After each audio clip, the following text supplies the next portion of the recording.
ময়মনসিংহ বিভাগের ময়মনসিংহ জেলার ত্রিশাল উপজেলার কল্যাণমূলক আর্থ-মানবতার সেবার কাজ করার লক্ষ্যে 2024 খ্রিস্টাব্দে প্রতিষ্ঠিত হয় ত্রিশাল মানবতা ফাউন্ডেশন সংগঠন।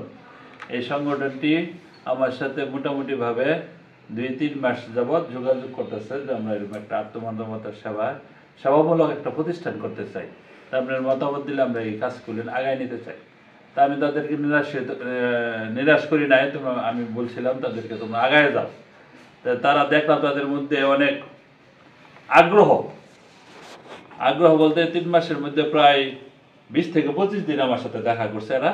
তাতে বুঝলাম যে কয়েকজন ছেলে এখানে আসছে, তাদের আগ্রহ আছে।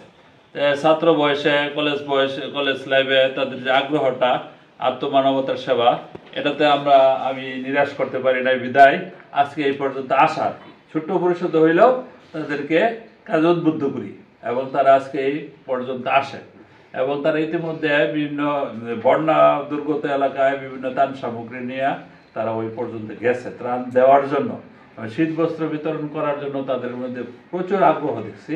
তারা হয়তো কিছু শীত বস্ত্র বিতরণ করে গরিব মানুষের জন্য। এবং আজকে যে সমস্যাটা, এগুলি কাজ কিন্তু সবার দ্বারা হয় না, সবাই করতেও পারো না। একজনের টাকা আছে কিন্তু দান করার অভ্যাস নাই, আরেকজনের টাকা নাই কিন্তু দান করার ইচ্ছা অনেক বেশি।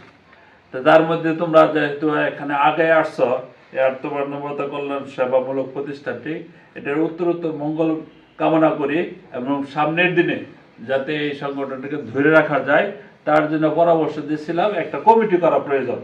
সভাপতি, সাধারণ সম্পাদক এবং সম্পাদকবৃন্দ এবং মোবাইল নাম্বার সহ, ব্যবসায়ী প্রতিষ্ঠান থেকে একজন ব্যবসায়ী, সাংবাদিক মহল থেকে একজন সাংবাদিক, রাজনৈতিক মহল থেকে রাজনৈতিক পরিচিত ব্যক্তি এবং সমাজে উল্লেখযোগ্য যারা আছে বিভিন্ন প্রতিষ্ঠান, ক্লাব প্রতিষ্ঠান, তাদেরকে সম্পৃক্ত করে এটা একটা যে কমিটিটা ইতিমধ্যে করছে তাদের সাথে আরো সম্পৃক্ত করতে হবে। সম্পৃক্ত করলে মাসিক না হোক অত 3 মাস পর যদি একটা মিটিং করো তাহলে এটার উত্তরোত্তর বৃদ্ধি পাইব আর কি। পরিচিত হইলেই প্রসার হবে, প্রসার হইলেই তোমরা কাজ করতে সহজ হবে। এটার কপি আমাদের যে প্রেস ক্লাব আছে তাদের মাধ্যমে, আমাদের প্রশাসনিক কর্মকর্তা আছে ইউনো মহোদয় এবং নির্বাহী কর্মকর্তা, বিভিন্ন ময়মনসিংহের যে সেবামূলক প্রতিষ্ঠান আছেন, সমাজসেবা অফিস, সেখানে তাদের মাধ্যমে তোমরা এই কমিটিগুলো হস্তান্তর করবা। তাতে তোমাদের সরকারের যে ফান্ড এটা আসতে সহজ হবে। তারপর রেজিস্ট্রেশন করতে হবে। রেজিস্ট্রেশন করার জন্য নির্দিষ্ট ভূমি দরকার, জায়গা দরকার। নির্দিষ্ট জায়গা ছাড়া কিন্তু রেজিস্ট্রেশন দেবে না। তাই নির্দিষ্ট জায়গা ক্রয় করতে হইব এবং রেজিস্ট্রেশন করার জন্য আবেদন করতে হইব। আর এটা টিকানোর জন্য মনোবল ভাঙানো যাবে না, মনোবলকে শক্ত করতে হইব। আর আমার যেটা সাহায্য সহযোগিতা দরকার, বুদ্ধি পরামর্শ সব দিক দিয়ে আমি সর্বোচ্চ সহায়তা করাম।